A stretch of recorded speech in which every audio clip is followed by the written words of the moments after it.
Welcome back to one and only 100% success YouTube channel. હું તમારો દોસ્ત લઈને આવી ગયો છું અર્થશાસ્ત્રનો એક સુપર વિડીયો. મિત્રો, અર્થશાસ્ત્રમાંથી કેવા કેવા પ્રશ્નો પૂછાય છે ગુજરાત ગણ સેવા પસંદગી મંડળથી લઈને જીપીએસસી સુધીના લેવલના પ્રશ્નો તમારી સમક્ષ આવવાના છે.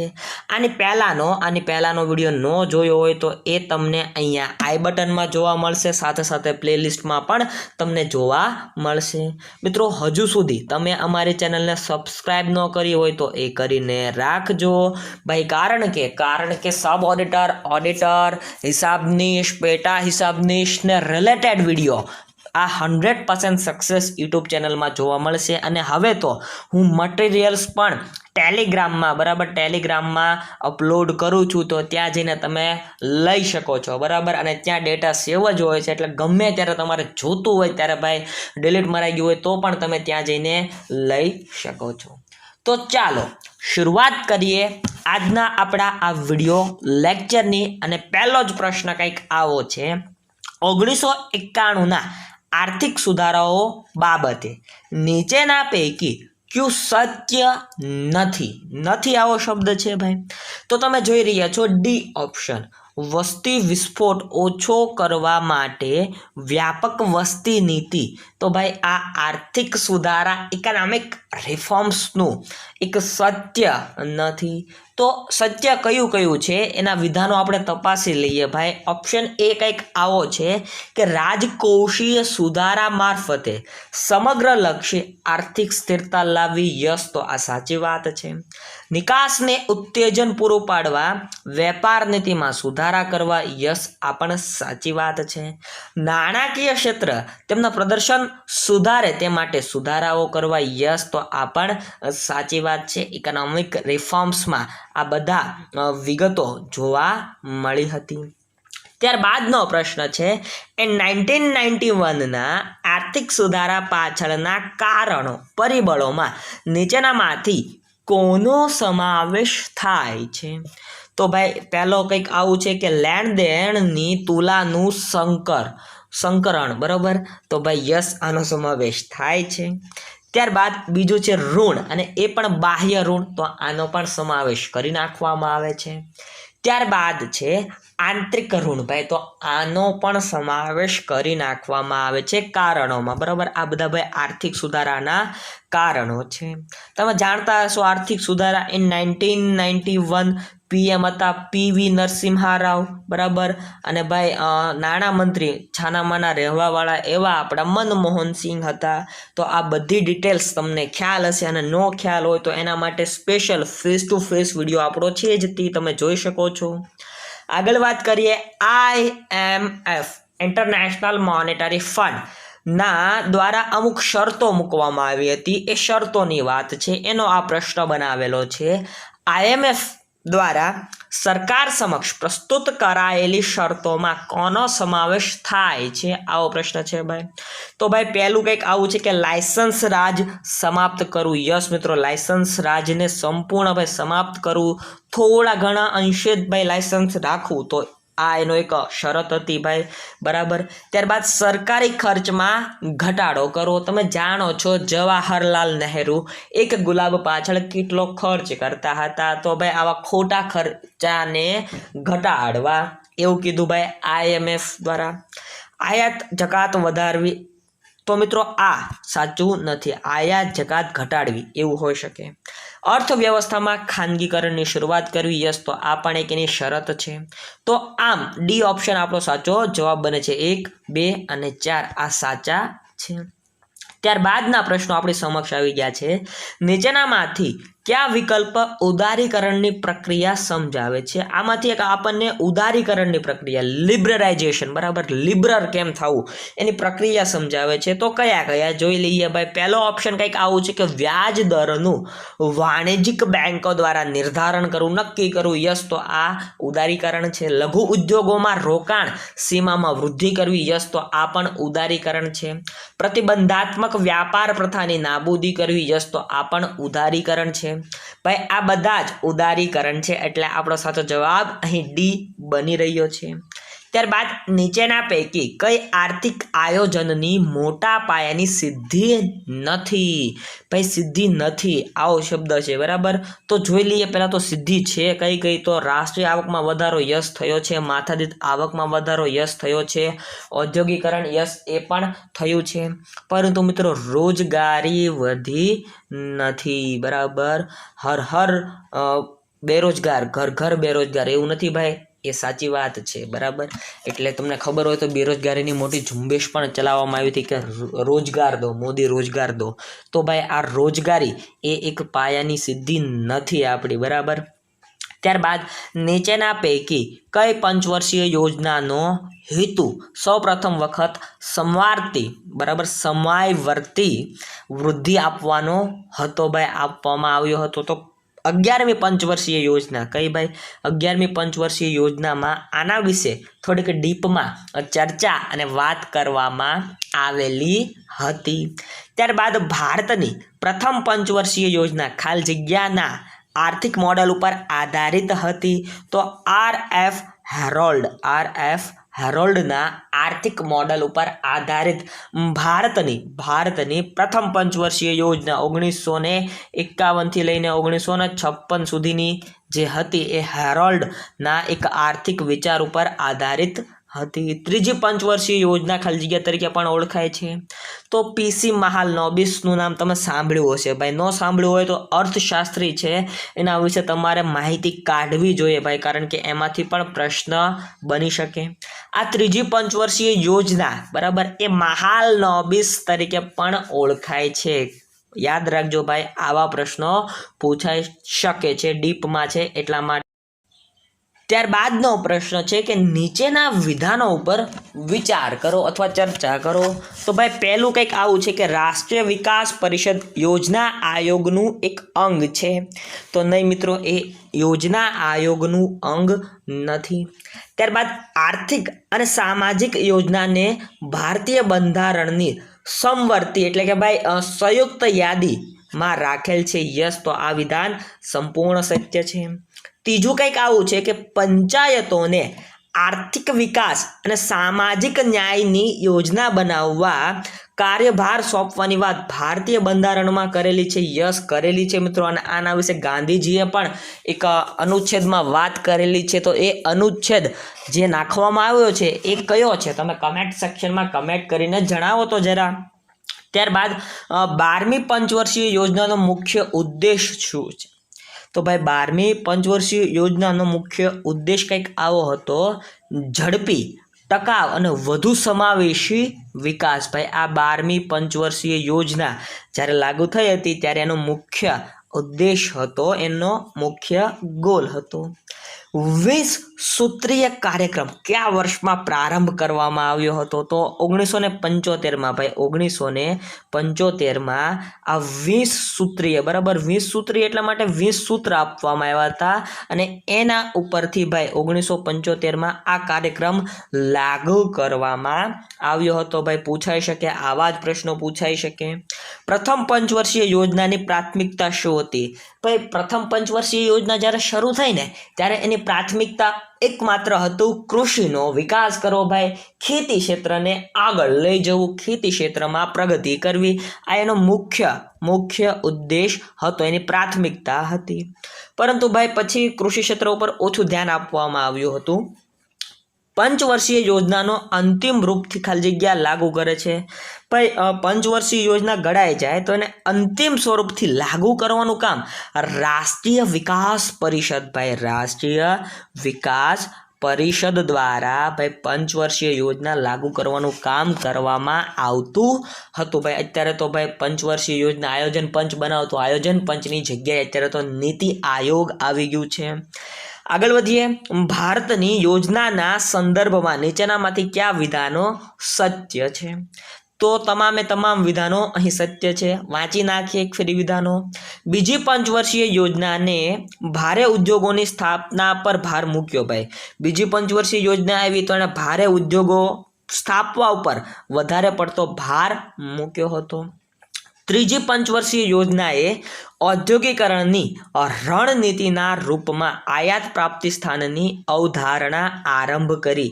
તો આ પણ વિધાન અહીં સત્ય છે ભાઈ. ત્યારબાદ ભારતમાં યોજના આયોગનું સર્જન થયું હતું. તો મંત્રીમંડળના પ્રસ્તાવથી ભાઈ મંત્રીમંડળ દ્વારા એક પ્રસ્તાવ મૂકવામાં આવ્યો હતો જેમાં યોજના આયોગ, અત્યારે તો ભાઈ એની જગ્યાએ નીતિ આયોગ છે, તો એનું ભાઈ સર્જન કરવામાં આવ્યું હતું. ત્યારબાદ નીચેનામાંથી કોણ યોજનાના સાથે સંબંધ ધરાવે છે? ભાઈ કોણ યોજના સાથે સંબંધ ધરાવે છે? આવો પ્રશ્ન છે. તો ભાઈ રાષ્ટ્રીય વિકાસ પરિષદ, યસ, તો આ યોજના સાથે સંબંધ ધરાવે છે. અને ભાઈ સંસદ પણ યોજના સાથે સંબંધ ધરાવે છે. તો આ બે જ સંસ્થા, આમ તો સંસ્થા ન કહેવાય, આ બે જ જે માળખું છે બરાબર, રાષ્ટ્રીય વિકાસ પરિષદ અને સંસદ, આ યોજનાઓ સાથે સંપર્કમાં હોય છે, કારણ કે ભાઈ તો જ યોજનાઓ લાગુ થતી હોય છે. પછાત દેશો માટે રોલિંગ પ્લાનની અવધારણા કોના દ્વારા અપાઈ હતી? તો જી મિડરલ દ્વારા ભાઈ આ રોલિંગ પ્લાનની અવધારણા આપવામાં આવી હતી ભાઈ. તો યાદ રાખો ભાઈ આવા પ્રશ્નો. 11મી પંચવર્ષીય યોજનામાં નિરૂપિત સમાવેશી વિકાસમાં નીચેનામાંથી કોનો સમાવેશ થતો નથી? તો મૂડી બજારનું સશક્તિકરણ, આનો સમાવેશ થતો નથી. તો ભાઈ 11મી પંચવર્ષીય યોજનામાં કોનો સમાવેશ થાય એ આપણે જાણી લેવું જોઈએ ને. તો ભાઈ પહેલું જ છે ગરીબી ઘટાડવી, યસ, તો આનો સમાવેશ થાય છે. રોજગારના અવસરોનો વિસ્તાર કરવો, યસ, તો આનો પણ સમાવેશ થાય છે. લિંગ અસમાનતા ઘટાડવી, તો આનો પણ સમાવેશ થાય છે. તો આ તમામનો સમાવેશ ભાઈ 11મી પંચવર્ષીય યોજનામાં જોવા મળે છે. નીચેનામાંથી કઈ પંચવર્ષીય યોજનામાં માનવ વિકાસને તમામ વિકાસના સાર તત્વ રૂપમાં માનવામાં આવે છે? તો ભાઈ 8મી પંચવર્ષીય યોજના એ માનવ વિકાસના તમામ વિકાસોના સાર તત્વ રૂપમાં માનવામાં આવે છે. તો ભાઈ યાદ રાખો. આર્થિક નિયોજન કઈ સૂચિનો વિષય છે? તો એ સંયુક્ત યાદી, જેને આપણે સમવર્તી, બરાબર, કેવી ભાઈ? સમવર્તી યાદી તરીકે ઓળખીએ છીએ, એનો વિષય છે. નીતિ આયોગના સંદર્ભમાં નીચેના વિધાનોમાંથી કયા વિધાનો સત્ય છે? તો ભાઈ જોઈ લઈએ. નીતિ આયોગની રચના સરકારની સહાયતા માટે એક થિંક ટેન્ક રૂપે કરવામાં આવી હતી, યસ મિત્રો, તો આ વિધાન સાચું છે. નીતિ આયોગમાં કેન્દ્ર અને રાજ્ય સરકારની ભાગીદારી હોવાથી સહકારી સંવાદને પ્રોત્સાહન મળે છે, યસ મિત્રો, આ વિધાન પણ સત્ય છે. નીતિ આયોગના જે અધ્યક્ષ હોય એ ભારતના પ્રધાનમંત્રી હોય, યસ, વડાપ્રધાન હોય છે, સાચી વાત છે. તો આ તમામે તમામ વિધાનો અહીં સત્ય છે. નીતિ આયોગના સંદર્ભમાં નીચેનામાંથી કયા વિધાનો સત્ય છે? તો નીતિ આયોગનું સ્વરૂપ વિકેન્દ્રિત છે, યસ, તો આ વિધાન પણ સત્ય છે. નીતિ આયોગમાં કેન્દ્ર તેમજ તમામ રાજ્યોની સરકાર નીતિ નિર્માણ તેમજ ક્રિયાન્વયનમાં ભાગ લે છે, તો આ વિધાન પણ સાચું છે. નીતિ આયોગમાં યોજનાઓ માટે નીતિઓના નિર્માણમાં વિશ્વવિદ્યાલયો તેમજ શોધ સંસ્થાનોના વિશેષજ્ઞોને પણ સામેલ કરવામાં આવે છે, તો આ વિધાન પણ સાચું છે. આ વિધાન કંઈક એવું કહે છે કે ભાઈ નવા સંશોધન કરનારા પ્રોફેસર હોય એમનો પણ સમાવેશ નીતિ આયોગમાં કરવામાં આવે ભાઈ ટૂંકમાં. ત્યારબાદ આગળ વધીએ. નીચેના વિધાનોમાંથી કયા વિધાનો નીતિ આયોગના ઉદ્દેશને રજૂ કરે છે? તો ભાઈ સહકારી સંઘવાદ, યસ મિત્રો, સહકારી સંઘવાદ જોવા મળે છે, તો આ વિધાન સાચું છે ભાઈ. ત્યારબાદ સમાવેશી વિકાસ, તો આ વિધાન પણ સાચું છે ભાઈ, એનો ઉદ્દેશ રજૂ કરે છે. રણનીતિ અને કાર્યક્રમોનું સ્વરૂપ તૈયાર કરવું, તો આ પણ એક એનો ઉદ્દેશ રજૂ કરે છે. ચકાસણી અને મૂલ્યાંકન કરવું, આ પણ એક એનો ઉદ્દેશ રજૂ કરે છે. તો આ તમામે તમામ એમના ઉદ્દેશો છે. કોના ભાઈ આ ઉદ્દેશો છે? નીતિ આયોગના. ત્યારબાદ યોજના આયોગના સંદર્ભમાં નીચેનામાંથી કયા વિધાનો સત્ય છે? તો યોજના આયોગ એક બંધારણીય સંસ્થા છે? નહીં મિત્રો, એ બંધારણીય સંસ્થા નથી. તેના સદસ્યો માટે ચોક્કસ લાયકાત નક્કી નથી કરાઈ, યસ, આ વિધાન સાચું છે. કોઈ ચોક્કસ લાયકાત નક્કી કરવામાં આવી નથી. ઉપાધ્યક્ષ તથા સદસ્યનો જે કાર્યકાળ છે એ અનિશ્ચિત છે, યસ, આ વિધાન પણ સાચું છે ભાઈ. તો આ તમામે તમામ વિધાનોને પણ યાદ રાખજો। ત્યારબાદ કૃષિ ક્ષેત્રના યુનિટમાંથી પ્રશ્નો નીકળ્યા છે, આની પણ આપણે એક રિવિઝન કરી લઈએ ભાઈ।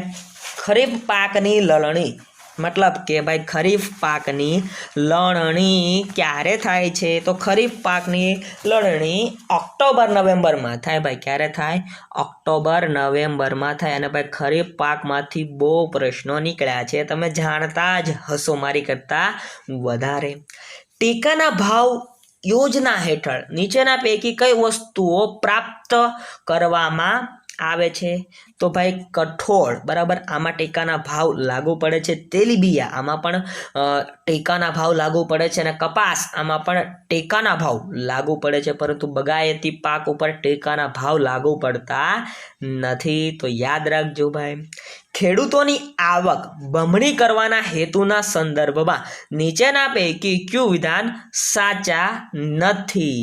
તો ભાઈ આપણો લક્ષ્યાંક એવું કીધું હતું આપણા પીએમ શ્રી નરેન્દ્રભાઈ મોદી દ્વારા કે લક્ષ્યાંકને વર્ષ 2022-23માં પૂરું કરશું। યસ, તો આ સાચું છે। વાસ્તવિક આવક બમણી કરવાની છે, આ પણ સાચું છે। ફક્ત ખેતીમાંથી થતી આવકને જ બમણી કરવાની છે, તો આ વિધાન ખોટું છે ભાઈ। આ હેતુને સિદ્ધ કરવા માટે ખેતીના માર્ગંતરને પ્રોત્સાહિત કરવાનું છે। યસ, તો આ પણ સાચું છે। તો યાદ રાખજો ભાઈ, આવા બધા વિધાનો પણ તમારી એક્ઝામમાં જો ટફ બનાવ્યું હોય, લેવલને જો હાઈ લઈ જવું હોય, તો આવા પ્રશ્નો પૂછાઈ શકે। નીચેના પૈકી કયા ખેત ઉત્પાદનો માટે ન્યૂનતમ ટેકાના ભાવની ભલામણ કરે છે? તો કૃષિની કિંમતો અને ખર્ચ માટેનું આયોગ, ભાઈ કૃષિની કિંમતો અને ખર્ચ માટેનું આયોગ છે એ ન્યૂનતમ ટેકાના ભાવની ભલામણ કરતી સંસ્થા છે, ભલામણ કરે છે, અને એ મુજબ ભાઈ ટેકાના ભાવ સરકાર દ્વારા બહાર પાડવામાં આવતા હોય છે। ભારત સરકાર ન્યૂનતમ ટેકાના ભાવની જાહેરાત વર્ષમાં કેટલી વાર કરે છે? તો ભાઈ બે વાર ન્યૂનતમ ટેકાના ભાવની જાહેરાત આપણી ભારત સરકાર કરતી હોય છે। 2018-19ના અંદાજપત્રના પ્રવચનમાં ભારતના નાણામંત્રીએ ઓપરેશન ગ્રીનના સંદર્ભમાં સીધો ઓપરેશન ગ્રીનની સંજ્ઞાનો સમાવેશ કર્યો હતો, તો એમાં કોનો સમાવેશ? ટામેટા, ડુંગળી અને ભાઈ બટાકા, આનો સમાવેશ કર્યો હતો ભાઈ। એ જૂના બજેટનો પ્રશ્ન છે, છતાં બજેટમાંથી પ્રશ્ન આવી શકે। કિસાન ક્રેડિટ કાર્ડ યોજના નીચેના પૈકી કયા વિધાનો સાચા છે? બરાબર, તો આવો પ્રશ્ન છે ભાઈ। તો કિસાન ક્રેડિટ કાર્ડ યોજના 1998માં ચાલુ કરવામાં આવી હતી। યસ, આ વિધાન સાચું છે। એનો હેતુ ખેડૂતોને ઉત્પાદન ક્રેડિટને પહોંચી વળવા સમયસર અને પૂરતું ધિરાણ આપવાનો છે, તો આ પણ સત્ય છે ભાઈ। તો યાદ રાખજો ભાઈ, કિસાન ક્રેડિટ કાર્ડ 1998ની શરૂઆત થઈ હતી અને ભાઈ ખેડૂતોને ધિરાણ મળી રહે એ માટે હતું। ત્યારબાદ નીચેના પૈકી ક્યાં રાષ્ટ્રીય કૃષિ અને ગ્રામીણ વિકાસ બેંકનું કાર્ય છે ભાઈ? તો નાબાર્ડનું કાર્ય, તો ભાઈ પાયાગત કૃષિ ધિરાણના પ્રવાહ પર દેખરેખ રાખવી। યસ, આ નાબાર્ડનું કામ છે। ધિરાણનું આયોજન અને દેખરેખ અને નિયંત્રણ કરવું, આ પણ નાબાર્ડનું કામ છે। ગ્રામીણ ધિરાણ સંસ્થાઓ માટેની કાર્યકારી માર્ગદર્શિકા તૈયાર કરવી, આ પણ નાબાર્ડનું કામ છે ભાઈ। અને નાબાર્ડ વિશેનો એક સ્પેશિયલ વિડીયો ટૂંક જ સમયમાં લોન્ચ કરવામાં આવશે। કૃષિ ઉત્પાદનમાં લાકડાના હળની જગ્યાએ લોખંડના હળનો ઉપયોગ કરવો એ નીચેનામાંથી કઈ વાતનું એક ઉદાહરણ છે? તો મૂડી વધારતી પ્રાયોગિક પ્રગતિનું ઉદાહરણ છે ભાઈ। બરાબર, પહેલાં તમે જાણતા હશો લાકડાના હળનો યુઝ થતો, ઉપયોગ થતો, અને અત્યારે ભાઈ ટ્રેક્ટર આવી ગયું છે, બરાબર, લોખંડના હળ આવી ગયા છે, તો ભાઈ એ મૂડી વધારતી પ્રાયોગિક પ્રગતિનું એક ઉદાહરણ ગણી શકાય। ભારત કૃષિ આવકનો વેરો ખાલી જગ્યા લગાવાય છે, તો રાજ્ય સરકાર લગાવાય છે જો એને ચાહે તો, બરાબર, બાકી કૃષિ ઉપર વેરો હોતો નથી, છતાં ભાઈ રાજ્ય સરકારનો આ નિર્ણય હોય છે। કૃષિની કિંમતો અને ખર્ચ માટેનું જે આયોગ છે, બરાબર, કૃષિની કિંમતો અને ખર્ચ માટેનું જે આયોગ છે ના ઉદ્દેશોમાં નીચેનામાંથી કોનો સમાવેશ થાય છે? તો પહેલું કંઈક આવું છે કે કૃષિ મૂલ્યોનું સ્થિરીકરણ, બરાબર, કૃષિ મૂલ્યોને એક સરખા રાખવા, તો આ એનું એક શું કહેવાય કે કામ છે, ઉદ્દેશ છે। ખેડૂતો માટે વાસ્તવિક આવકની સુનિશ્ચિતતા, બરાબર, તો આ પણ એક સાચો એનો ઉદ્દેશ છે, વિધાન છે.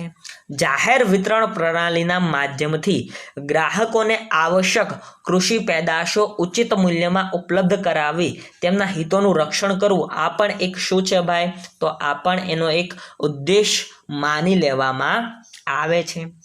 ભારતમાં કૃષિ તેમજ સંબંધિત પ્રવૃત્તિઓમાં નીચેનામાંથી કોનો હિસ્સો ઋણ વિતરણમાં સૌથી વધુ છે? તો ભાઈ વાણિજ્યિક બેંક ઋણ વિતરણમાં એટલે કે લોન આપવામાં, બરાબર, ધિરાણ કરવામાં, લોન આપવામાં, તો ભાઈ આ વાણિજ્યિક બેંકોનું મોટું એક હિસ્સો છે, એક મહત્વનો ભાગ છે. ભારતમાં કૃષિ ઉત્પાદનોના બજારને કયા અધિનિયમ હેઠળ સંચાલિત કરાય છે? તો રાજ્યો દ્વારા અધિનિયમિત ખેત ઉત્પાદન માર્કેટિંગ સમિતિ અધિનિયમ અંતર્ગત ભાઈ ભારતમાં કૃષિ ઉત્પાદનોના બજારને ભાઈ અધિનિયમ હેઠળ સંચાલિત કરવામાં આવે છે. કયા ભાઈ? રાજ્યો દ્વારા અધિનિયમિત ખેત ઉત્પાદન માર્કેટિંગ સમિતિ અધિનિયમ. ભાઈ સમિતિ આને માટે સ્પેશિયલ કાર્ય કરતી હોય છે. શેરડીની ફેર એન્ડ રિપ્રેઝેન્ટેટિવ પ્રાઇસ ને નીચેનામાંથી કોણ જાહેર કરે છે? તો ભાઈ આર્થિક બાબતોની મંત્રીમંડળીય સમિતિ. ભાઈ શેરડી માટે આ સ્પેશિયલ પ્રાઇસ એ આર્થિક બાબતોની જે મંત્રીમંડળીય સમિતિ હોય એના દ્વારા જાહેર કરવામાં આવતી હોય છે. હેન્ડબુક ઓફ એગ્રીકલ્ચર કોણ પ્રકાશિત કરે છે? તો ભારતીય કૃષિ અનુસંધાન પરિષદ દ્વારા હેન્ડબુક ઓફ એગ્રીકલ્ચર નામનું એક પુસ્તક પ્રકાશિત કરવામાં આવતું હશે. ત્યારબાદ KCC કિસાન ક્રેડિટ કાર્ડનું મોડેલ કઈ સમિતિની ભલામણથી તૈયાર કરવામાં આવ્યું હતું? તો RV ગુપ્તા સમિતિ. ભાઈ RV ગુપ્તા સમિતિની ભલામણથી ભાઈ કિસાન ક્રેડિટ કાર્ડનું શું કરવામાં આવ્યું હતું ભાઈ? તો મોડેલ તૈયાર કરવામાં આવ્યું હતું. નાબાર્ડની સ્થાપના કઈ સમિતિની ભલામણથી થયેલી? તો શિવરામનસિંહ સમિતિની, બરાબર, શિવરામનસિંહની સમિતિથી ભાઈ નાબાર્ડની સ્થાપના કરવામાં આવી હતી. ત્યારબાદ GRAMS બાબતે નીચેનામાંથી કયા વિધાનો સત્ય છે? તો ભાઈ ત્રીજું વિધાન, ગ્રામીણ બજારના વિકાસ માટે નાબાર્ડ NIF ને ફંડ આપે છે. યસ મિત્રો, તો આ વિધાન અહીં સત્ય છે, સાચું છે. કૃષિ નિકાસ નીતિ 2018 બાબતે નીચેનામાંથી કયું વિધાન સત્ય નથી? તો આમાંથી કોઈ પણ વિધાન સત્ય નથી. ખાદ્ય પ્રસંસ્કરણના સંદર્ભમાં નીચેના વિધાનો તપાસો. તો ભાઈ પ્રધાનમંત્રી કિસાન સંપદા યોજના ખાદ્ય પ્રસંસ્કરણને પ્રોત્સાહન આપે છે, તો આ વિધાન એક જ સાચું ઠરે છે. તો મિત્રો આવા ને આવા અર્થશાસ્ત્ર છે, અકાઉન્ટ છે, ત્યારબાદ ઓડિટિંગ છે, આવકવેરો પણ ટૂંક સમયમાં લોન્ચ થશે, મેથ્સ, ઇંગ્લિશ આ તમામ સબ્જેક્ટ પણ લોન્ચ થશે. તો વિડીયોઝ જોવા માટે અમારી ચેનલને સબસ્ક્રાઇબ કરીને રાખો, બાજુમાં આવતા બેલ આઇકોનને પણ પ્રેસ કરીને રાખો. બાકી ફરી મળીશ. જય હિન્દ, જય ભારત, વંદે માતરમ.